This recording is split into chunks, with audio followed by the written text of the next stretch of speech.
జై శ్రీరామ్.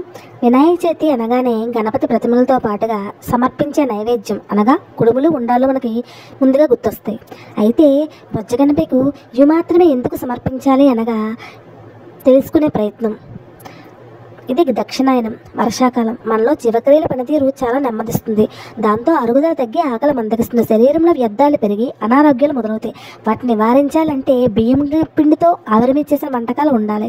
వీటిలో ఉప్పు, నెయ్యి వంటివి మాత్రమే ఉంటుంది కాబట్టి శరీరానికి భారంగా అనిపించదు, అరుగుదల బాగుంటుంది, శరీరానికి శక్తి కూడా ఉంటుంది. ఈ కాలంలో ఆహార విషయంలో శ్రద్ధ తీసుకోవడం వల్ల మనం ఆరోగ్యంగా ఉంటామనే ఉద్దేశంతో పెద్దలు ఇలా ఆవిరిపై ఉడికించిన వాటిని తినడం మంచిదని భావించి గణపతికి కుడుములు, ఉండ్రాళ్ళు వంటివి సమర్పించే సాంప్రదాయం తీసుకొచ్చారు.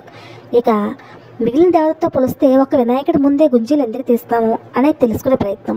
వినాయకుడి ఎదురుగా గుంజీలు తీస్తే క్షమించమని కోరడం కాదు, దీని పరమార్థం వేరే ఉంది. ఒకసారి శ్రీ మహావిష్ణువు కైలాసానికి వెళ్ళి హరిహరుల సంభాషణలో మునిగి ఉండగా బాలగణపతి సుదర్శన చక్రాన్ని తీసుకుని మింగేశాడు.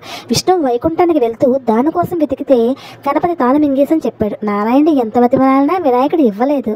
చివరకు మహావిష్ణువు కుడి చేత్తో ఎడమ చెవిని, ఎడమ చేత్తో కుడి చెవిని పట్టుకుని గుంజీలు తీశాడు.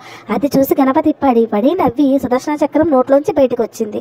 గుంజీలు తీసి విష్ణుమూర్తి తనకు తానుగా కావాల్సిన సంపాదించుకున్నాడు. కాబట్టి నాటి నుండి గణపతి ఎదురుగా గుంజీలు తీస్తే కోరికలు నెరవేరుతాయనే విశ్వాసం ఏర్పడింది. ఇలా చేయడం వల్ల మెదడు చురుగ్గా ఉంటుందని కూడా తెలుసుకోవచ్చు. కాబట్టి శ్రీ మహావిష్ణువే ముందు ఆచరించి చూపి మనకి ఒక సాంప్రదాయం తీసుకొచ్చాడు. కావున మనందరం ఇవి పాటించే ప్రయత్నం చేద్దాం.